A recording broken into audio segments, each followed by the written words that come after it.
ఏం పేరన్నా? ఎక్కడి నుండి వచ్చారు? నిజామాబాద్ అన్న. ఏంటన్నా ప్రాబ్లమ్ ఏంటి? అంటే మా నాన్న ఊరు ఉస్నాబాద్ అన్న. Husnabad revenue division. ఇప్పుడు ప్రజెంట్ సిద్దిపేట డిస్ట్రిక్ట్ అన్న. మా నాన్న గత సంవత్సరాల నుంచి 40 సంవత్సరాల నుంచి వలసగా వచ్చిండు నిజామాబాద్. మా నాన్న లేబర్ పల్లి కూలి పని చేసుకుంటా ఒక దొర దగ్గర ల్యాండ్ కొన్నాడన్న 20 గుంటలు. మా నాన్న అన్ఎడ్యుకేటెడ్ చెప్పి ఏం లేదన్న. మా నాన్న సంపాదించుడు తప్ప కొద్దిగా బయట నాలే లేదు. తెలియకుంటే భూమి కొన్నాడన్న. దొర దగ్గర మేము మాదిగులం అన్న, ఎస్సీ మాదిగులము.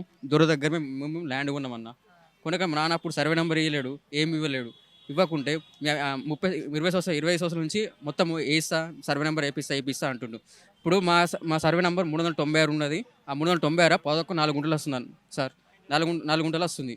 వాళ్ళ సర్వే నెంబర్లో ముత్తునేని ఏ, ఆ, సత్యారావు ఉన్నాడు, ముత్తునేని ఏమో వేణుగోపాల్ ఉన్నాడు, మళ్ళా బొమ్మగాని ఒక గోడ్స్ ఇద్దరు వాళ్ళు, మళ్ళా ఇంకోతనేమో ఇంకొకతను ఉన్నాడు. మీరు మీ దగ్గర ఉన్న తహసీల్దార్ అధికారికి కానీ అడిగినాము, ఏం రెస్పాన్స్ లేదు.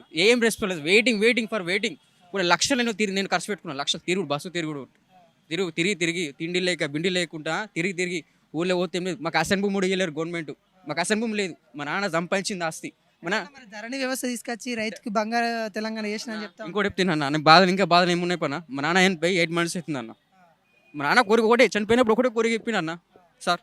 ఒకటే కోరిక చెప్పిండు మా నాన్న చనిపోయినప్పుడు. భూమిని చూస్తే భూమి మీద సంపాదించుకోరా అని అన్నాడు. భూమి ఉంటే నేను ఉన్నట్టు అన్నాడు. కానీ భూమి వస్తే నాకు చాలు. రేవంత్ సార్ ఇక్కడ చెప్తున్నా, మళ్ళీ బట్టి సార్ దండం మీద చెప్తున్నా, మా ల్యాండ్ మా ఆక్యుపైయర్. మా తప్పు ఉంటే నన్ను చేయలేని జిన్నంగా చెప్తున్నా. మా నాన్న తప్పు ఉంటే డాక్యుమెంట్ ఆ ఊళ్ళో అడిగిపోయింది. నిజంగా చెప్తున్నా, రీసర్వ్ అయిపోయింది కదా. ఏపీ గవర్నమెంట్లో లాంగిట్యూడ్ అప్టిట్యూడ్ సర్వే నెంబర్ మంచిగా చేస్తుంది కదా, మరి ఇక్కడ ఎందుకు అయితే లేదు?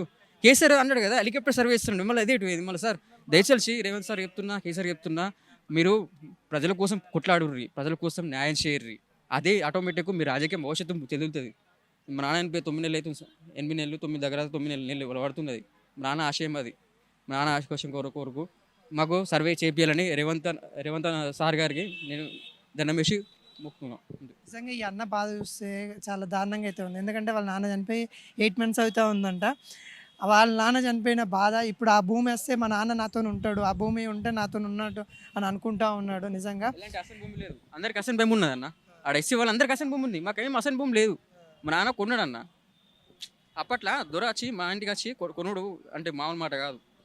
నిజంగా చూసుకున్నట్లయితే భూ సమస్యలు అయితే నిజంగా ఈ ప్రజా దర్బార్లో కూడా 60% నుండి 65% భూ సమస్యలు అయితే ఉన్నాయి. ధరని తీసుకొచ్చి ఒక ప్రజలకు సేవ చేస్తామని గత ప్రభుత్వాలు చెప్పాయి. ఇప్పుడు కూడా ధరణి వ్యవస్థని మళ్ళీ మేము రీషెడ్యూల్ చేస్తామని చెప్తా ఉన్నారు.